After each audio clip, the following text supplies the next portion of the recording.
Welcome to Inside the Arena, powered by Arena Plus. I'm your host, Anton Rojas. If you haven't yet, make sure to follow Inside the Arena on all social media platforms and hit that notification bell on Spotify and YouTube so you never miss an episode.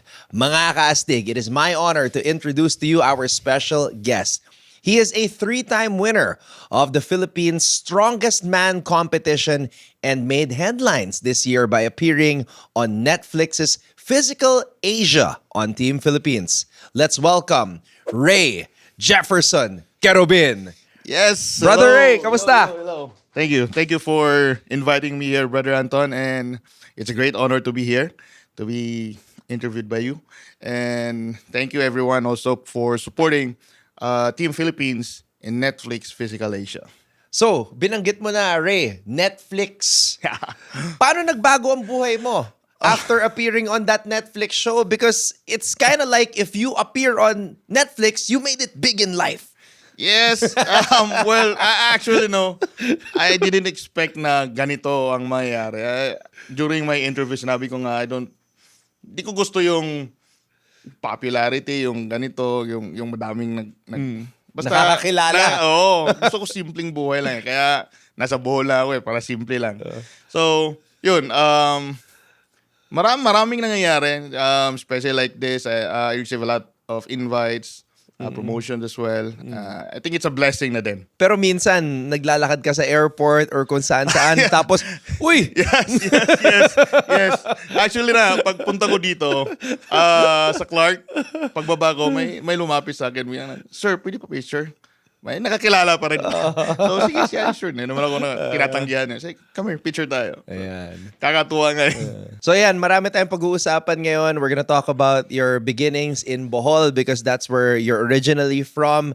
And then of course, the things that happened in your life, kung ano talaga ang ginagawa mo before Netflix. As being one of the strongest men dito sa Pilipinas. So, bago tayo pumunta doon sa usapan about your life, let's do a little icebreaker first. Here on Inside the Arena, we play a game called Over and Under or Over or Under. So, simple lang naman ito. I'll give you a strong man's name and then a number related sa career nila. Oh. So, you just have to guess if they went over or under that number. So, Ray, simple lang naman. Di ba? Or like you drop a name. Yeah. Tapos, I think that's a record. Then I have to say it's over and under. Okay. Oo. Let's try it. I like it. Okay. So, etong unang tao on the list, mahirap sabihin yung pangalan niya, but people just call him either Thor or The Mountain. The Mountain, Kasi nag-appear siya sa Game of Thrones. But research ko na rin yung pronunciation. Half Thor, Julius Bjornsson. Yeah, that's right. You got it right. Thor, The Mountain. Thor, yeah. Okay, so over or under 128 world records set? I think that's under, given that previously he broke the deadlift, heaviest deadlift by Eddie Hall. Yeah. So that makes him 129, I think, because I've been following this guy for a long time. So that's under. You're right. Yeah, so Thor has set 129 world records across multiple competitions. So under by just one. One, yes, Oh. yes. Oh, Okay. yeah. You mentioned his name, Eddie Hall. So 5 UK strongest man wins, over or under? Five. No, it's. I think it's under, brother. It's under. One of my favorite strongman athlete is Eddie Hall. Yeah. He's the first guy to pull 500 kilos. Uh-huh. Let me recall. 2011 to 2016, that guy won 6 times, I think. Okay. So that's, you said 5. That's Yeah, under. yeah. That's under. So you're right. So 6 times. 6 times nga. 6 times UK strongest man and 5 Britain's strongest man and 2 England's strongest man wins. Yeah, that's good. So ito, may kapangalan siya na basketball player, pero ano rin to, strongman. Brian Shaw, 83% top 5 finish across all competitions, over or under? 83%. 83%? That's too low for Brian Shaw, given that he's like one of the strongest man competing worldwide. So I think that's under. That's under. You're right. 3 out of 3, man. 3 out of 3. Let me guess. You're talking about percentage now. Okay, Yeah, maybe over 91%. Well, so he's like at 86.2% to be exact sa international circuits and 85.7% sa national circuits according to the information that we have. But you're still 3 out of 3, Ray. Okay, so Nice. so doing well. Okay, eto. Si Mariusz Pudzianowski, 6 world strongest man titles. That I know this guy. It's not 6. He's the only strongman athlete that won 5 title world strongest man 5. I'm definitely 100% sure that's 5. So over ang sagot mo, that's correct. He did win 5. So 5 World's Strongest Man Championships, 2002, 2003, 2005, Right. 07, and 08. That is the most in history, bro. 4 out of 4. I don't think there's anybody that's ever started 4 out of 4 on the show. So let's go to the next one. Ito, over on the women's side naman. Oh. Chloe Brennan, 331.4 kilograms. Women's replica Denise Stone hold. Under? Yup. Did you just guess? I just guessed it under. For strong women company, I'm not really following that much because I look at the men's side, but I am actually starting to follow them Yeah. because strongman is not just for men; it's for all gender, all ages. But Bro, 4 out of 4. You're on a freaking roll. So Chloe lifted 2 stones weighing a total of 332.49 kilograms. Yeah. And that's the current world World record. Okay, so what about Vispi Karate? The Hercules hold. Yes, 2 yes. minutes and 8 seconds on the Hercules hold. Over or under? he's not a legit strongman; he's just karate athlete, right? Yeah, not sure, but maybe over. Wait. So 2 minutes and 8 seconds, right? Maybe under. So he held it for 2 minutes and 10.75 seconds. So under. Under. Yeah, and when I was watching him do the hold, yeah, he was wearing karate pants. It was blue That's my belt. By belt. So Yeah. it's not really a strongman athlete. He's just trying to break or establish a new record. Pero grabe. I mean, okay, last one. Zydrunas Savickas. OG. 80 international competitions won. Over or under? I think that's under for Big Z. Big Z is one of my favorite athlete when I started strongman.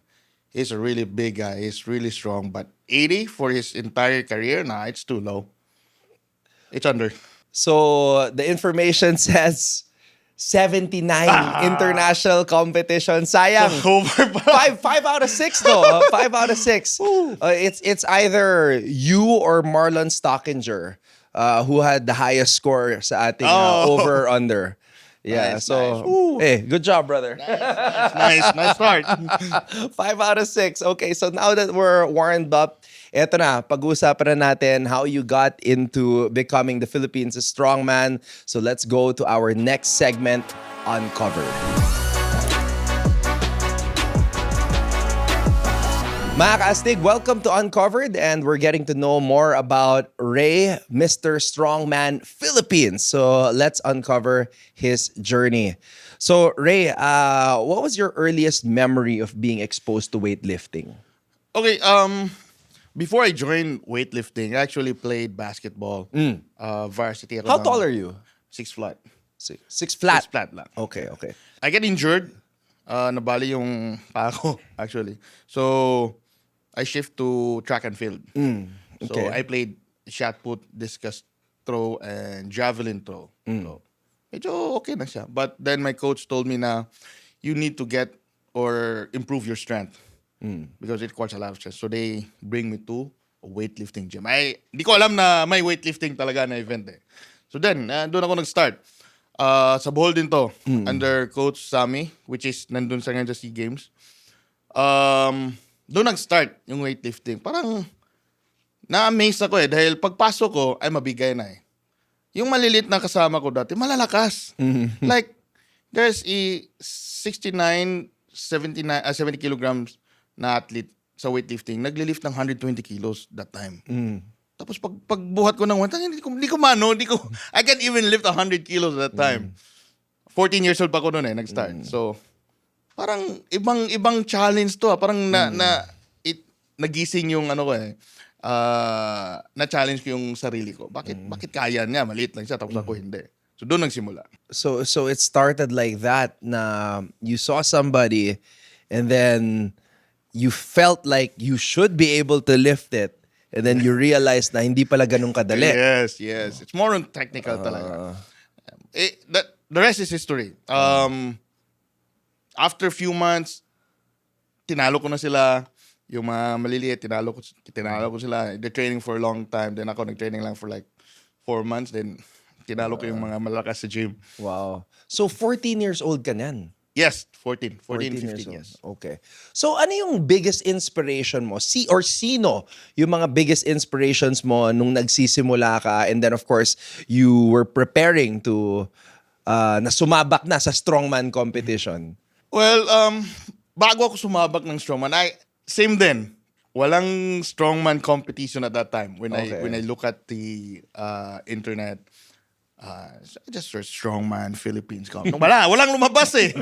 So, out of curiosity, nagtanong-tanong din ako. And it just so happened, may pumap-up sa social media ko na may first strongman. Okay, first Strongman competition. At that time, nagtitraining ako ng weightlifting pa rin. Okay. So, out of curiosity, sabi ko, baka subukan natin to. Gusto ko explore ng bago. I mean, ako kasi, I'm a type of guy na I want to learn something new every day. Yeah. So then, nagsimula doon. So,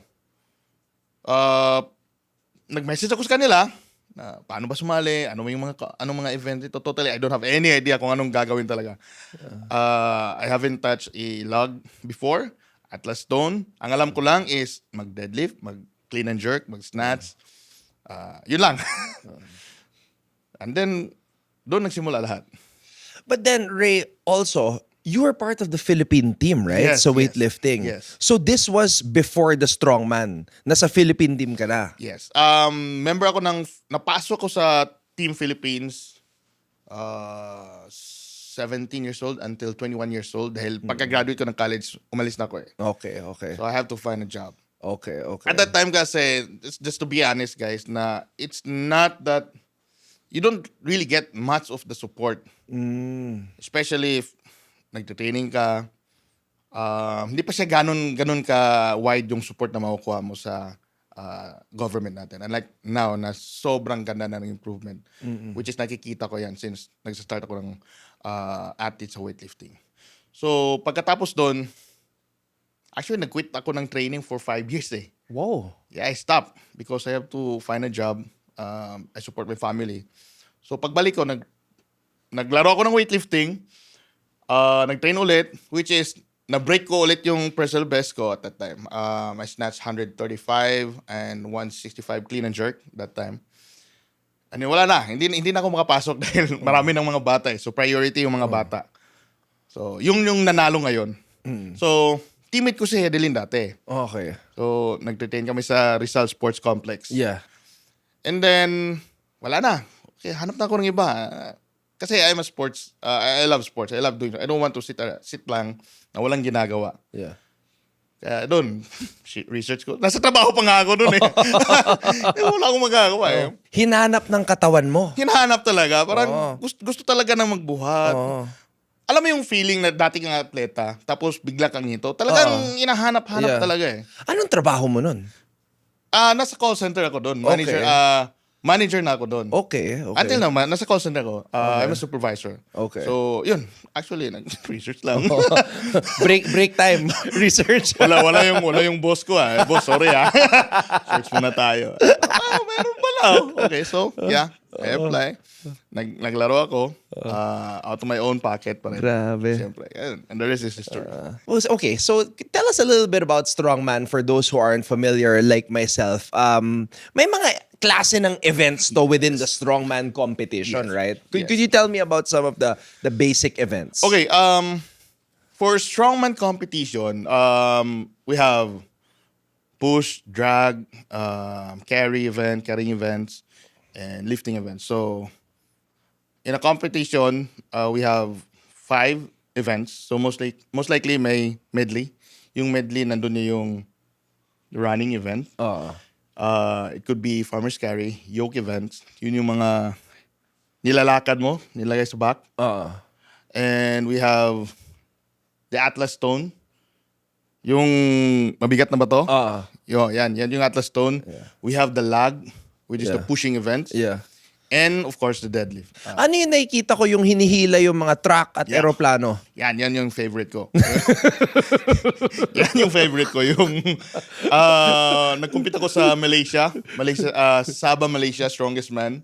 Out of 35 athletes, I ranked 8 ata, 9. If I can remember it right. And that was my first appearance, the strongman. Okay. Then that is my first time pulling a dump truck. 18 like 18 tons truck. Oh my God. So, my God, lahat na lang bago, lahat na lang first time. Sabi, paano ba to? So prior to that, wala ka pang hinihilang Wala.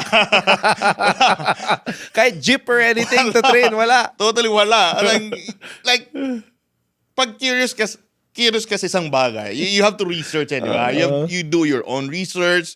You ask the right person. You ask the previous strongman. I asked one of my mentors kasi is from Singapore, si Taufik.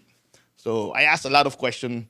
Hey, paano ba to? How can I do this? What footwear should I wear? Anong attire? Parang ganun. So, hindi ko, may maliliit pa nga na they can pull the truck really fast. So, iba talaga. Parang na-excite na naman ako. No? So it goes back to what you were saying na hindi puro lakas, minsan may technique din. Yes, that's true. Even if you do a deadlift, there's a specific technique for you to lift that heavy.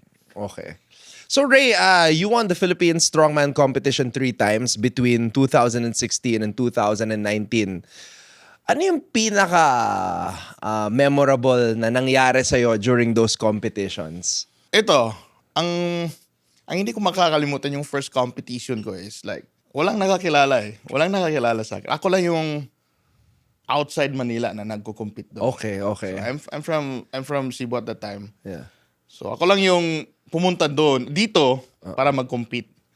So, totally, I don't have anyone to talk. Wala akong makausap masyado. Meron lang konti na kilala sa akin sa weightlifting. Pero sa strongman community at that time, hindi pa siya ganun kalaki. Yeah. But were they welcoming? Like, or... Yeah, they're welcoming naman. They're welcoming naman. But Okay. then again, iba kasi pag pasok mo na wala kang kilala. Di ba? Okay, You have to establish a new set of friends, circle of friends for that community. So, ganun. Medyo, ako kasi hindi ko masyadong nakikipag-usap that time. So, yun, memorable siya sa akin. And then, I gained a lot of friends sa strongman community. So, kumbaga yung in a way, unang sabak mo. Yes. Unang sabak. Yeah, being somebody who's not from the area, and then, kumbaga, from being a small fish or whatnot, biglang ano na. Yes. Alam mo yung feeling na gano'n, no? Pagpasok mo sa room, ikaw lang, hindi mo kilala lahat. Pero at the end of the day, you make friends with the same community. Now, Ray, based on our research, you were ranked 9th globally in 2017 for Strongman. Masasabi mo ba na yun ang peak form ni Ray Kerubin? Yes, super yung performance ko that time. Ilan taong ka noon time na yun? 28, 29. 28. So prime talaga. Yeah, yun yung mga prime years ko eh. 28, 29, 30. Yun. That was the time I pulled 420 kilos axle deadlift. And you know what? That record still stands in Philippines. Wow. For my category. And I lift, lug lift at 155 kilos. Still, walang nag-break dito sa Philippines. it opens me opportunity to compete abroad that time. I think Australia ata yun eh. So, yun. Medyo nakapanghinayang din dahil, again, like, wala masyadong support at that time. So, I'm starting a family na din during this competition. I see. Okay. I have to pass. Okay, okay. Pero naging goal mo ba to compete sa World's Strongest Man competition? Yes, definitely.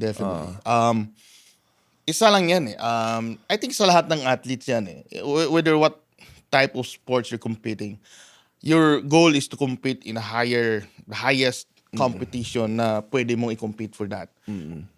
Olympics, number 1. Nandun yun. Yeah. So, for strongman, my goal is to compete in World's Strongest Man talaga.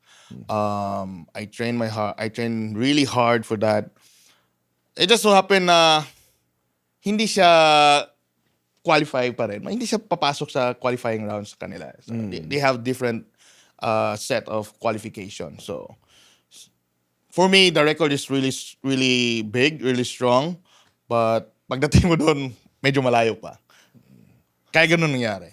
Kanina, binanggit mo yung pag-aaral mo and I think it's super interesting na meron ka palang degree in psychology from the University of San Jose, Recoletos. Yes, sir. So, bakit psychology? What did you think your job was going to be? Well, Or ano ba yung hilig mo? What idea did you have for your life as a career? honestly, no. Since varsity ako dati, so scholar din ako sa University of San Jose, Recoletos. So, I have to look for a course na bagay din sa akin na ma-apply ko rin in the near future. So, I was thinking at that time is sports psychology. So, medyo magagamit ko talaga siya. And, which is, it helped me and my teammates, paano yung mind conditioning, which is very important if you're competing sports psychology, mind conditioning, mental preparedness, yun. So, I guess it's safe to say na pagdating sa mga strongman competition, it's also a big percentage yung mental game, Yes, mental toughness. Yes, that's true. Since you're competing alone, you don't have anyone to back you up. Yeah. So dapat talaga you plan ahead. Like you visualize kung ano yung gagawin mo during the competition or before the competition. And as much as possible, kung ano yung na-visualize mo, yun yung gagawin mo talaga sa actual competition. So right now, Ray, you're still in the call center, supervising agent, and then on the side, you join some physical competitions kung may oras. Yes. Ganon. Okay. So, kwento mo naman sa amin since syempre, this is what you're known for like lately, what you've been known for lately. Naging bahagi ka ng Netflix Physical Asia. So, how did you get in? Ginugol mo din ba yun? Did somebody contact you? How did you join that? For the record, hindi ako nag-join. Hindi ako nag-reach out sa kanila Okay. na, yeah, I want to join this. And I watched the season 1 and season 2. It's a really demanding Okay. task talaga. So, pag sinabi ko ako sa no, I'm not fit for that. So, wala. And then someone from, actually, the research team nila to nag-message sa page ko. Yeah. Surprisingly, yung friends niya, less than 2,000 lang. Sabi ko, parang scam ata to Wait. Netflix? Tapos invite mo ako. Wala na ako sa, wala na ako sa Prime. Hindi na ako naglalaro. Sure kaya to. Sinasakyan ko lang. Nasa trabaho din ako dun boss, sorry. It always happens at work. Yung shift ko si umaga Umaga yung shift ko So, sorry boss. Huwag mong tanggalan ako ng access. Kaya yun. Sino kaya itong message sa akin? Less than 2,000 yung friends niya. Sino ba yun? Sige. Ano pa to? Anong gagawin ko dito? Parang joke lang ba? Sir, we're inviting you. Wala. Hindi na ako malakas. Ganun. Wala na. 5 years, 7 years ago na yun. Wala na. Yeah, wala. Yun lang. Yeah. Then after few weeks, I think few months ata, nag-send ng invite. Patay. Totoo pala. Nag-Zoom. Bakit kakala ko yung boss nag-set up ng meeting. Pero bakit sa page? Sige, click ko na. Sige, ano bang schedule? Sige. And guess what? During my shift, nag-interview ako. Boss, sorry talaga.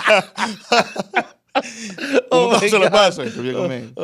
Surprisingly, Korean na ng kausap ko. Okay. Korean staff na. Mga Netflix staff. Like five, 6 people. So that's how you knew it was real. Parang totoo na to But hindi ako nag-guess agad. Dahil alam ko talagang ibang level ng competition I really have to prepare that. Like for me as a strongman athlete, at least minimum 6 months dapat yung preparation ko. Parang it's too late na. Too late. Sabi ko, totoo ba to? So they asked a lot of questions like when was my last competition, something like that. So binigay ko naman, hindi naman ako nagsinungaling. Sabi ko, if you want to verify my record, it's available online. Yeah. Yun. Yeah. And then guess what? After 2 months, nandun sila sa Bohol. Wow! Sabi ko, Oh my God. wala pa ako nagsabing, Wala nang takas. Wala ka nang kawala. Sir, we need to meet today. We're here in Panglao sa hotel na to. Are you free to for a face-to-face interview? Seriously. Wow. Ay, nito, off na ako nito. Hindi na ako trabaho. Okay. Off na ako. Pinuntahan ko naman. Which is, totoo talaga. Totoo talaga. May kontrata na. Wala pa. Nag-ano lang, sizing sila. Oh, wow. Okay. Getting my height, my statistics, lahat. Sabi ko, is this true na sasali na ako? I mean, given the time, medyo alanganin ako sa training yan. Although I'm still training. Every day, nagte-training din naman ako. But more purely, a deadlift squat, ganun. The basics. The basics lang ba? At least hindi mawawala sa katawan. Yes. So yes, this is true, sir. Like, 5 na kausap ko nandun. In flesh. Oh my God. Pinuntahan ka talaga. That's how bad they wanted you. They wanted you that bad. Actually, sinabi ko sa kanila na, may maraming atleta sa Pilipinas na malalakas, mas bata, may mga new record, mas marami pa. Sir, nandito na kami. So, parang...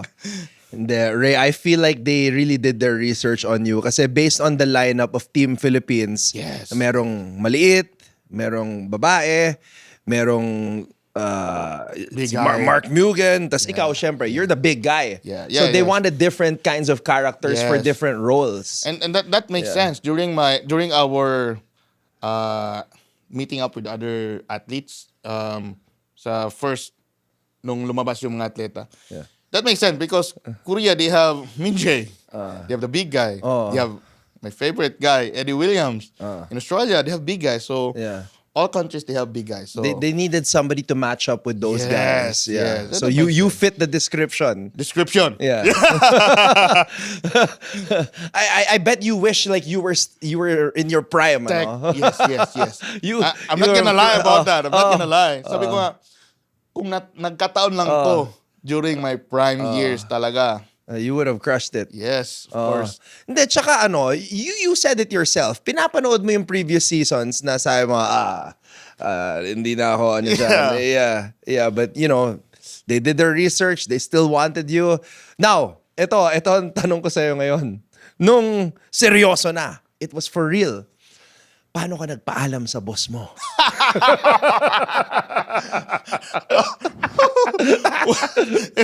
Ito, totoo. Paano?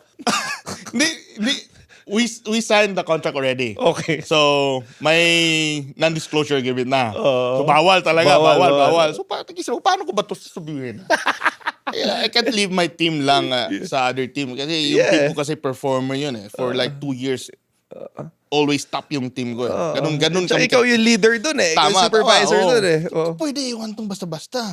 Sabi ko, Boss, ito sinabi ko, may family reunion kami sa Korea. Totoo, hindi to biro. Boss, may family reunion ako sa Korea. Sabi niya, teka, wala kang family sa Korea. Nandito ka sa mall, nandito lahat. Kilala niya ako Nandito lahat. medyo malayo na siya eh. So, dapat may representative sa family namin. Kaya pinapunta nila ako. Ano? Sige na, 3 weeks lang naman to eh. Sige na. 3 weeks. 3 weeks. Okay, okay. Actually, yung ticket namin 1 month. Sinabi ko lang 3 weeks. Okay. So sabi na, sige. Sure yan ha. Family reunion. Totoo nga. May ticket na nga ako eh. Ayun, pinayagan ako. Kulit niya eh. Ito. Excited ako marinig yung reaction mamaya nung nakita na yung totoo. Nung nakita na yung totoo. But Ray, grabe, we're happy to hear how you started para malaman kung ano ba yung foundation mo, ano yung na-achieve mo as one of the Philippines strongmen. Tapos syempre, yung latest venture mo, which is a very, very funny story pala of how you ended up dito sa Physical Asia. So, we're gonna go beyond the game now. Let's talk more about all of that in our next segment, Built to Last. So, we've talked about the past with Ray. Ngayon naman, we'll move into the future. So, as athletes, we all share the same dream, di ba? And that's to be remembered by the future generation. So, in this segment, we'll see how Ray Carubin is working to achieve that. So, nag-retire ka ba officially from Strongman? May ganun ba? Is there like an official announcement that... No. Hindi. Actually, hindi ako nagsabi na officially nag-retire ako. But during pandemic kasi, medyo cut lahat yung yung competition. I'm still training but medyo cut, so I have to stop. I even do during pandemic, nag-cycling ako. Just to keep active. Bagong hilig. Just to keep active lang talaga. Yeah. So, hindi ako Maraming nahilig din sa cycling during pandemic, yeah. Yun. Sabi ko, parang hindi rin sa akin to. May mga bago na. And then I have to change my priority na. I have 2 kids now. Right?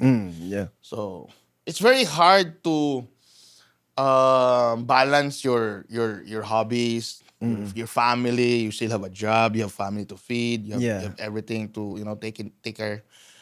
Medyo na-shift yung focus ko sa family at that time. Yeah. So medyo laylo muna ako sa competition ng strongman and then focus maybe on lesser demanding sport, which is powerlifting. Yeah. Because all you have to do is squat, bench, deadlift, that's it.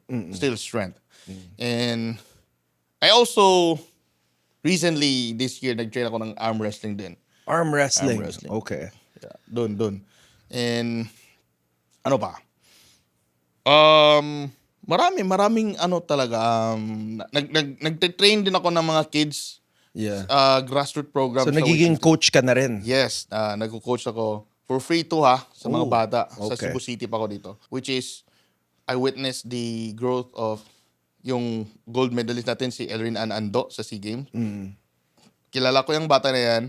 I'm part of the training team sa Cebu. Yeah. Together with Coach Boreros and Coach Gary and Coach Ramon Soles sa Cebu.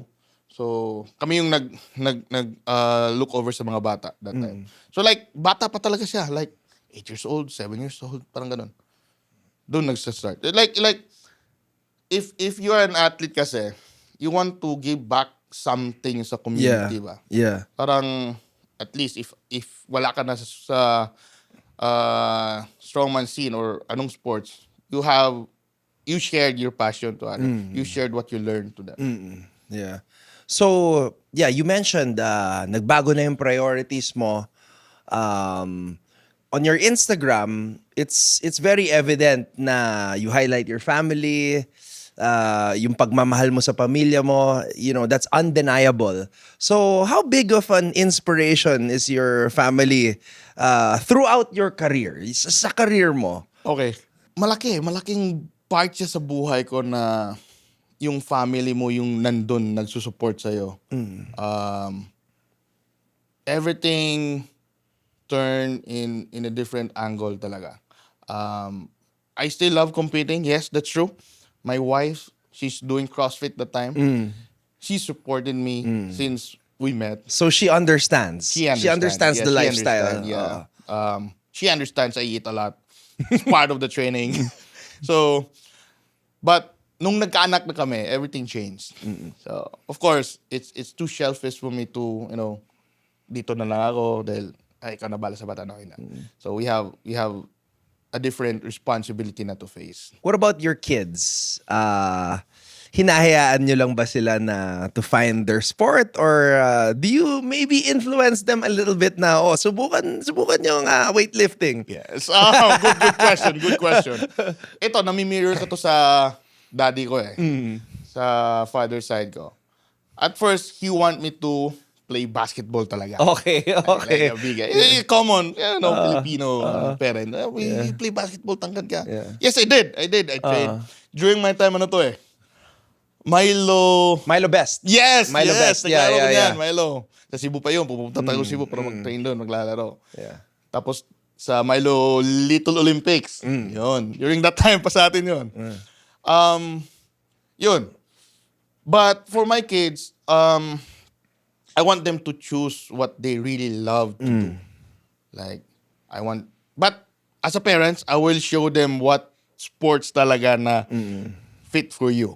Like, because we parents know best man. So, especially if you are a sports minded person, yung goal ko kasi yung sports align siya sa Olympics. Yun yung goal ko sa mga bata ko. But you have to find what makes you happy. But hindi na alam na dahan-dahan pinapasok ko yung weightlifting. Parang ano na.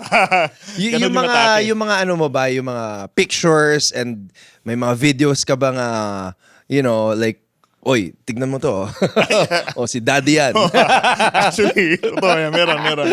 Meron kasi akong album na mga news clips dati, mga newspaper pa dati, news clips.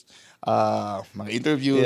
Sometimes when the kids see it, all of a sudden may epiphany na, I want to be like, yes. I want to be like especially my parents. Yung lumabas yung Netflix Physical Asia, kahit yun. yung sa school nila, uy, your father na doon. Yun nga, kakatuwa eh. Okay, since you mentioned it, balikan natin yung Netflix. So, family gathering sa Korea, reunion. Yes. Paano na? The big reveal. Ano reaction ng boss mo nung nakita ka na, oy, teka, akala ko ba may gathering ka sa Korea, family gathering? Sumali ka pala. Yun. Physical Asia. You know what? Ito.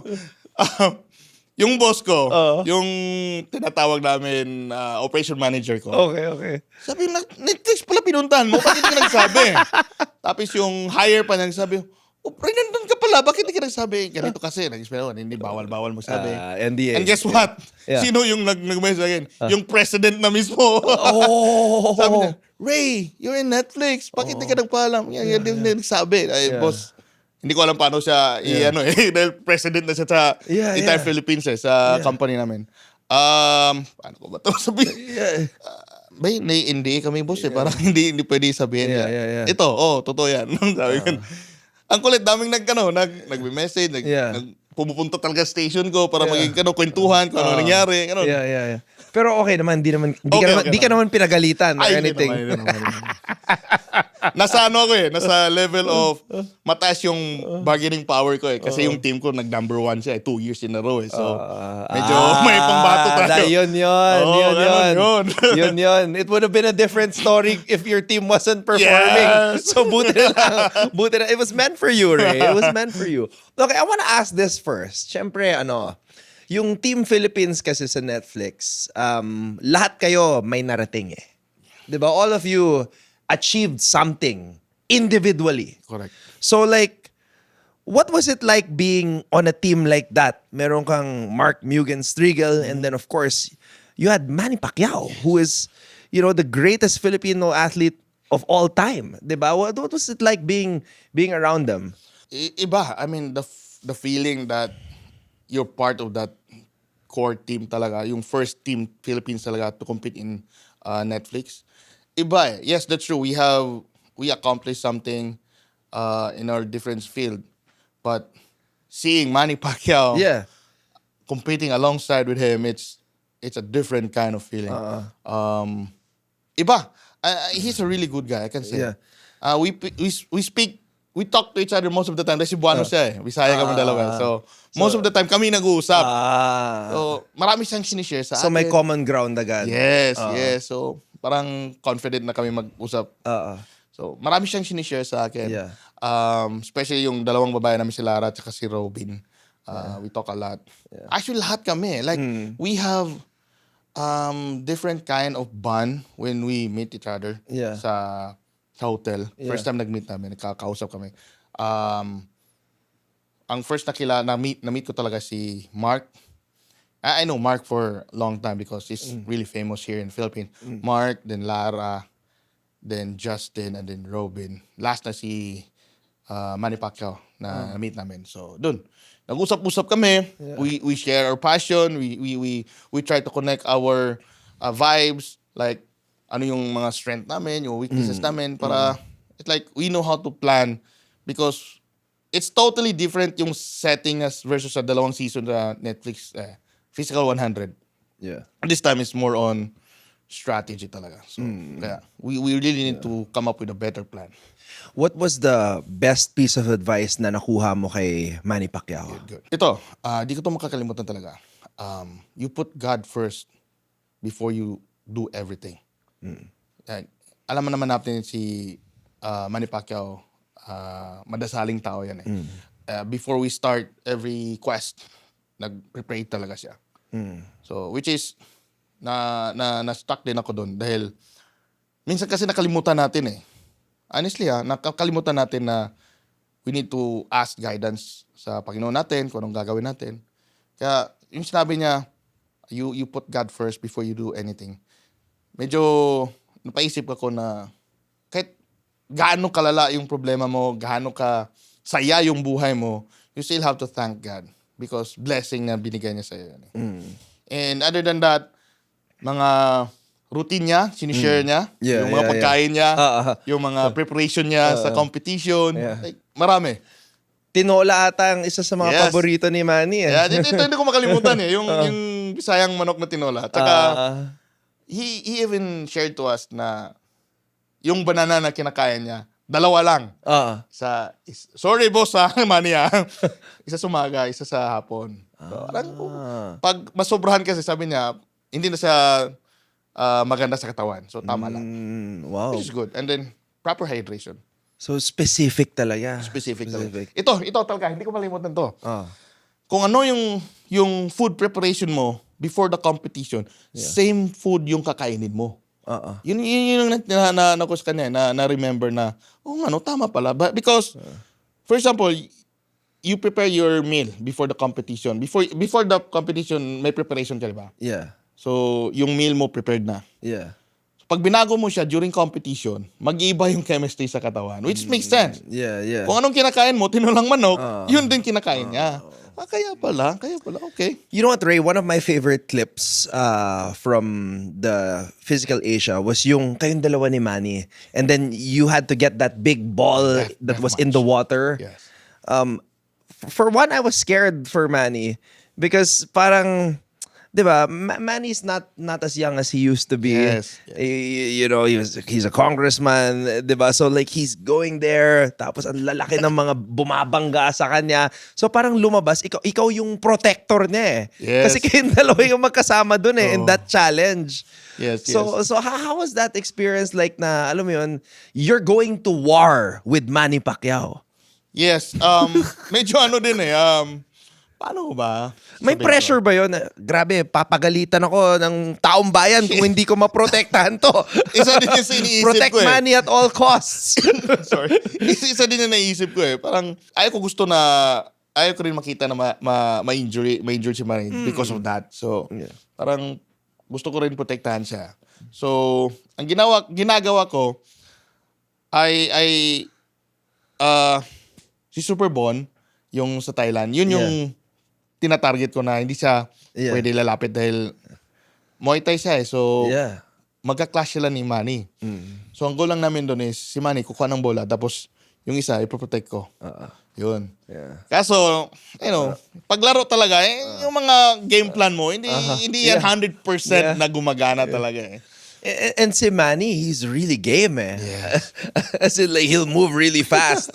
And you can see that he's smiling, Yes. enjoy. Parang pag nag-walkout lang sa boxing, Oo. nakasmile siya. Parang typical na money vibration talaga. Ito, Ray, one of the things also that I noticed, and I did not realize this until I went on social media. Ang dami din palang bumabati ko sa'yo doon. Grabe, ang lala. like there would be dudes who would make videos on TikTok just criticizing you. Yes. Like as if they know how hard it is or what it's like to be in that kind of pressure situation. So like ikaw, are you ma-social media ka ba na tao? Like did those criticisms get to you? At first, yes, medyo binabasa ko rin. Pumapasok kasi sa social media ko eh. Yung iba nagtag sa akin. Why were they tagging me about this? And sabi ng wife ko, you have to do a social media cleansing for a week. Yung advice na, which is, it helped naman. Yeah. But then again, hindi ko naman dinidiscredit yung sinasabi nila because they're expecting, if you're a strongman athlete, ito yung napansin ko, if you're a strongman athlete, they expect you to be strong 100%. All aspect dapat strong ka. Yeah. And even Superman takot sa kryptonite. Right? Then, of course, you fight what you train for. So, during my training, I train strongman because yun yung gusto nila. Yun yung gusto ng Netflix na you have a strongman athlete. Yeah. But here, you didn't really get to train 6 months. Yeah. and also, Mark advised me to filter the good shit and the bad ones. So, yun. I cut those negativity. But there is the difference between constructive criticism and yung bashing, mangbubully ng online. And I hope Filipinos will learn from that as well. Yeah, and I'm pretty sure nobody in real life really comes up to you and says the stuff that they're saying on social media. I don't know. Yes, if they want to say it in front of me, that's fine. I mean, accept ko naman na underperform. Yes. I underperform. Siguro. May mga bagay na I can push hard on that one, on that competition, especially shipwreck doon. I mentioned that. So you feel that you could have done better? Let's say given more preparation and all. Yes. Yun nga, after that competition talaga, honestly, I was crying at my room because I'm the reason bakit hindi ganun kaganda yung score ng Philippines. And like I said, I'm supposed to carry those crates, bigger crates. And again, I'm not blaming anyone. Sa akin yun. I understand yung tawag doon, yung pagka-dismaya ng mga viewers natin, especially Philippines. I almost nag-pass out na doon eh. Totoo, kinakat nila yung scene na medyo bumagsak na ako doon. Totoo, nangyari yun. Hindi yun biro. But then again, nandun na ako eh. So I have to finish this. But I need to take a break because honestly, I'm not trained for longer haul carrying those heavy stuff with obstacle, with the sun, with a steep climb. We do have strongman competition, the medley, but it's like 3 minutes only. So ganun kabilis. But this one is totally different. So yun, again, I'm really sorry for that. And if given another chance, I will show you how I perform and improve myself because of your comments. Yeah, with a blessing from your bosses from your company, Of course. giving you time to train. To train more, right? Hindi yung biglaan na pupuntahan ka, aambushin ka, pipick upin ka, may measurein ka na agad. You're gonna be part of this. This is for real. All right, Ray. Well, first of all, I just want to say that it takes a real strong man to admit his shortcomings and to just accept the criticism because there are some people like they're gonna make excuses, diba? But you're not making any excuses. You're owning up to what you feel you could have done and maybe what what the rabid Filipino fans na talagang mataas yung expectations, like tinanggap mo lahat. Yes, totoo. Yeah, and I respect that. I respect that. So, eto Ray. So syempre, iba na focus mo. It's not like before already na talagang weightlifting lang yung focus, sports lang ang focus, you have your family. But you mentioned coaching, you mentioned teaching, and this is something you do in your own free will. What kind of role do you want to play in developing the strongman community here in the Philippines? That's a good one. I want to break the stigma when we talk about strength sports. Kasi pag sinabi mo magte-training ka ng strongman, powerlifting o weightlifting, panglalaki siya eh.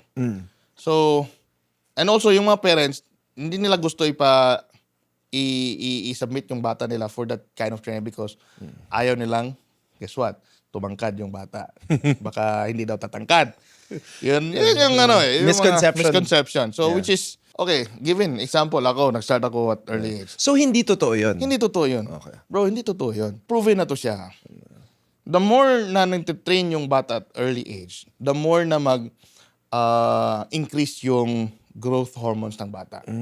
Diba? Active siya eh. Versus naglalaro lang ng tablet yung bata sa bahay. Versus active yung bata.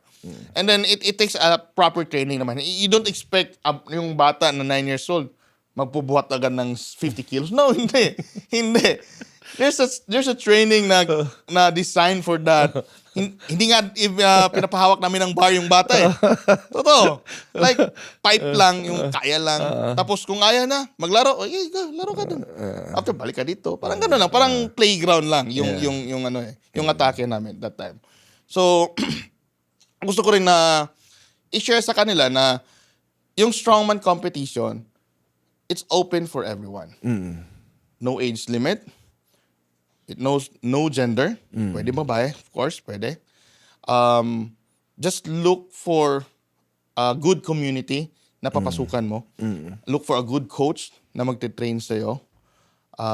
Check the credential because marami ngayon influencer na alam mo na. So, mag-invest sila doon.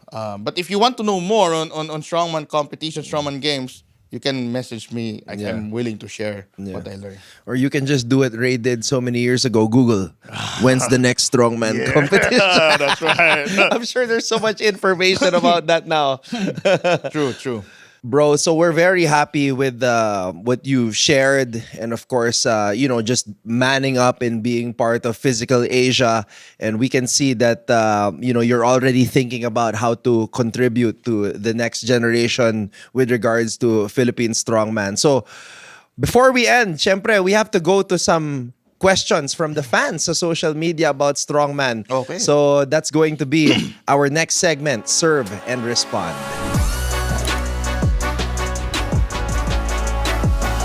So we've gathered some questions from social media about weightlifting and strongman, and we're curious to find out what your own picks are for these questions. So, etong unang tanong. I'm scared of breaking my back during deadlifts. Oh. Please help. I will send help. Okay, that's common. That's common. Okay. To be honest, if you're not if you don't have any plan to compete in powerlifting, weightlifting, strongman, I don't advise you to do deadlift. Okay. I don't advise. Yeah. Right? Just to be honest, okay? Alam ko maraming mga galit dyan, but just to be honest, kung goal mo lang is general fitness lang, you can do a different variation. That So mimics it's the really deadlift. bad for the back? It's not. It's not. It's not. Okay. It takes proper technique, proper breathing, proper setup, bago mo siya. Usually kasi may injury happens if wala kang kumpiyansa sa sarili. I mean, you neglected those simple techniques eh. And then it happened to me. My deadlift at that time is 300 kilos and then I'm pulling 280 kilos. Parang wala lang. And that moment, na-break yung back ko. Like minor scratch, muscle tear. So, doon nangyayari. But if you are careful enough on what you're doing, proper technique, may iwasan mo yan. Okay? May iwasan mo talaga yan. So, ito naman. Totoo ba na you have to, as a strongman competitor, you have to have 5,000 calorie diets? More pa nga eh. Actually, during my prime, Yeah, you. Like, what's More your pa what's nga your eh. target? Ilang calories per day? dapat di sa bababa ng 5. But 7K is too much na eh. Too much for my pocket as well. It's a lot of eating. Honestly, it's a lot of eating. So, 5 meals in a day yan. Wow. Totoo, 5 meals a day. Breakfast, snack, lunch, snacks, lunch, tapos optional, yung midnight snack. So, doon mo siya hahatiin. Yes, that's true. Dapat kainin. Part of the training ng strongman is to eat. And you do this for everything na, for energy, to build muscle. Yes, nandun na yun. Yung calories mo, kinakount mo. I make it simple kasi when it comes to diet sa strongman. More protein lang. More protein. Okay. You need that protein. I still eat humba. You know what's humba? Powered by humba. Yes, I eat that. But in moderation if I'm competing. Because I take supplement as well. So to cover the missing nutrients. Personally, what's the best source of protein? Fish, chicken, steak, eggs? Marami eh. Ang question is, kaya ba sa budget mo? Sustainable ba?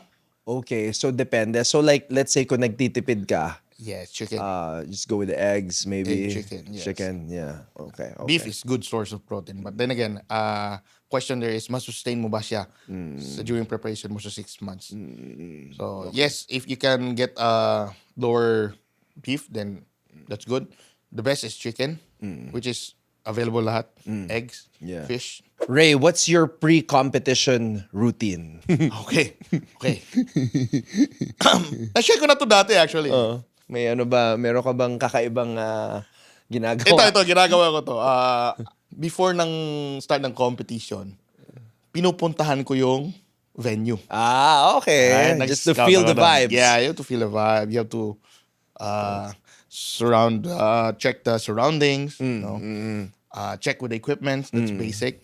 And then, I asked for the athletes list. Okay. So, let's say, 20 athletes. Ito, ginagawa ko to lang. Filter ko kung sinong mahina. Scouting. Ito mahina ka, dito ka. Tapos ay natitira top 5, ito malakas to siguro. Okay. Based sa previous record, Yeah. malakas to. So, out of 5 events, saan ko siya pwede tatalunin? Ayun, ginagawa ko doon. okay. So, I visualize kung anong gagawin ko bukas. So you do your homework. Yes, that's part of the game plan. Ito, this is part of what you just shared. Most important thing when it comes to lifting. You have to warm up talaga. You have to do your warm up. You have to do dynamic stretching. So, para hindi maano yung... Usually kasi, aminado ako, ginagawa ko to minsan. Pagdating ko sa gym, pag walang oras, buhat agad. Yeah, I feel like that's normal. Like a lot of Di ba? people do that.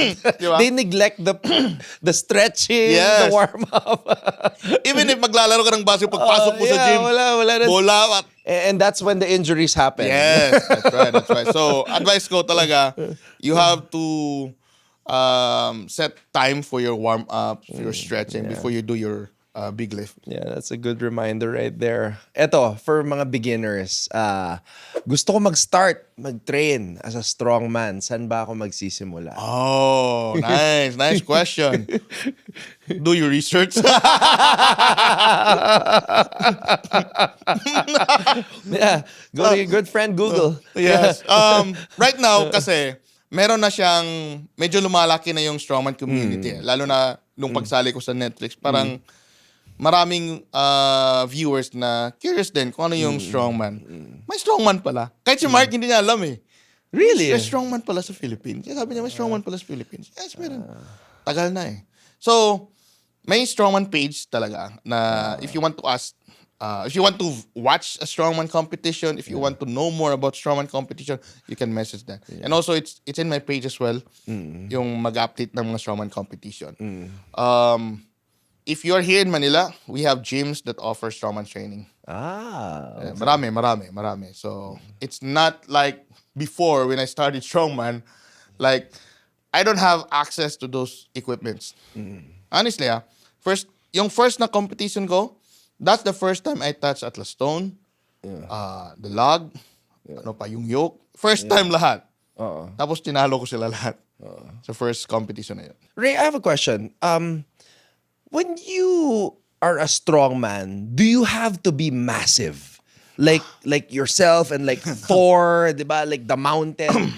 Or meron ba mga strong man na alam mo yun like malamark lang yung Yes, yung katawan. yes, I mean, and I say that like Mark lang because Mark is Marcus, big. yes. Marcus is Diba? really strong. Marcus, he is really strong talaga. Physically, mentally, spiritually, he is strong. Now, back to your question. Yeah. Yes, meron siyang category. Under 70, under 80, under 90, under 105. Then, me, open. So, I'm competing open. So, I have to... So parang divisions like Yes. boxing, like Yung sa heavyweight akin- division, ganun. Yung sa akin kasi, open weight siya. So, that's the title where the strongest man, open.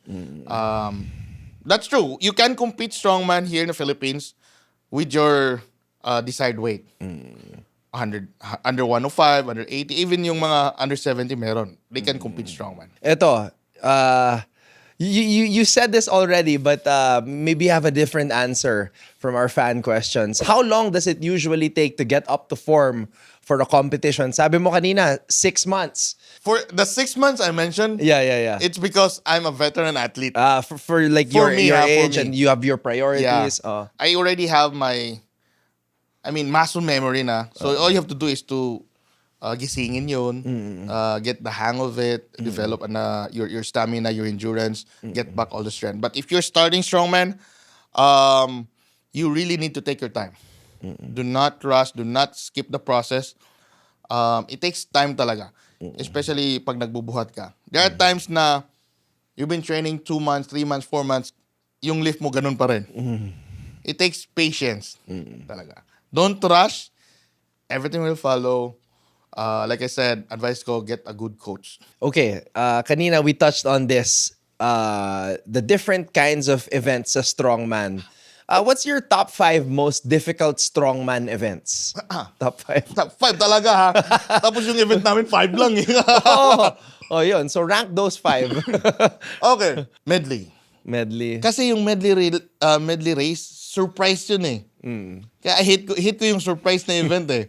Like, out of 5 events sa strongman, may surprise Okay.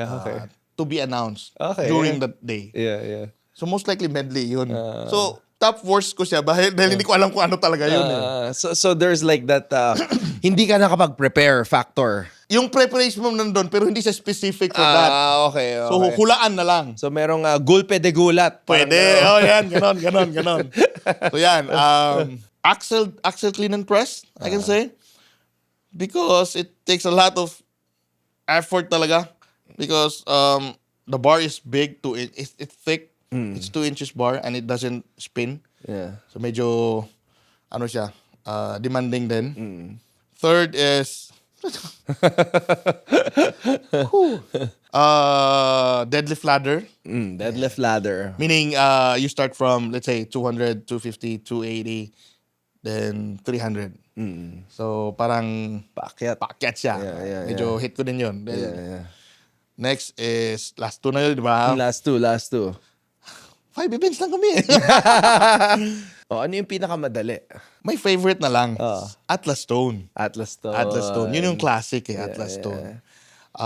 Last is, siguro, squatting event. Squatting event, yes. Okay, so we have one last question here from the fans. If there should just be one, who would you say is the greatest of all time sa World's Strongest Man? Oh, that's a tough one. Like, who's your GOAT? Sino nag-inspire sa'yo na, I wanna be a strong man? Actually, si Big Z yung idol Big ko dati. Z. Big Z. Big Z. Dahil malaki yung tiyan niya eh. I mean, yes, he's big, but his belly is not just big, it's really strong. And he's the first guy to press 200 plus lug. Big Z. And he's very nice talaga. I mean, hindi siya katulad ng iba, maraming sabi-sabi.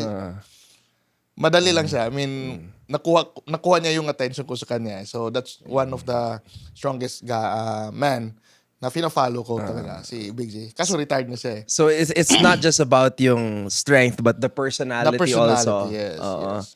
And he's competing in Masters na right now.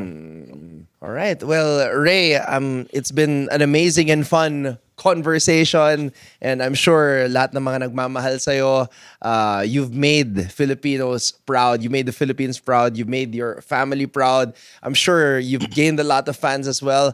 A lot of haters as well. Thank you for the haters. I mean, it's part of the game, you know. It's part of it. Fueled by haters, you know. Yeah, but what you did surely made an impact. And I'm sure mas marami ka pang may inspire at matutulungan with your coaching. But ito, before we end this episode, sa lahat ng mga bagay na pinagdaanan mo on and off the competition, ano yung biggest lesson that you want to impart to your fans na natutunan mo from your journey? Share ko lang to sa inyo. Because this is what happening to my life. If ikaw mismo nadapa, there's a lot of reason for you to step up. You get up, umangon ka, patuloy sa buhay. Kasi pag dumapa ka, wala ka ng will na magpatuloy. It's the end eh. You don't know what will happen next. If you keep on fighting. Yes, maraming beses na ako nadapa, maraming beses na ako na-injured, marami na akong mga na experience sa buhay. But still, I'm here. And always prepare yourself because you don't know when the opportunity is coming for you. So always prepare, always pray, and always maintain a good communication with your family because they're the number one supporter. They're the first person that you share your problems, share your victories, and always pray to God. I see you put in the Manny Pacquiao advice at the end. Yes. Manny Pacquiao. Here. Yeah. Brother Ray, thank you so much for the time and all of the funny stories. Shout you, out to Boss Ray's the boss. Hi, boss. Sorry for that. And thank you to my family as well, to my relatives who's supporting me from day one. Thank you so much. Without your help, wala ako dito ngayon. And to all my fans, to all my haters, keep on doing that because it fuels me to do better. Yeah. It fuels me to be the best version of myself. And Ray, till the next family reunion. Till the next family reunion. Tingnan natin, baka meron pa. Don't forget to follow Inside the Arena with Anton Rojas on Facebook, Instagram, YouTube, and Spotify. And hit that notification bell so you never miss an episode. At mga kaastig, comment below, sinong pick nyo na magiging Philippines' next strongest man? This has been Inside the Arena with Anton Rojas. Backed by legends, rooted in trust, and always playing for the long game.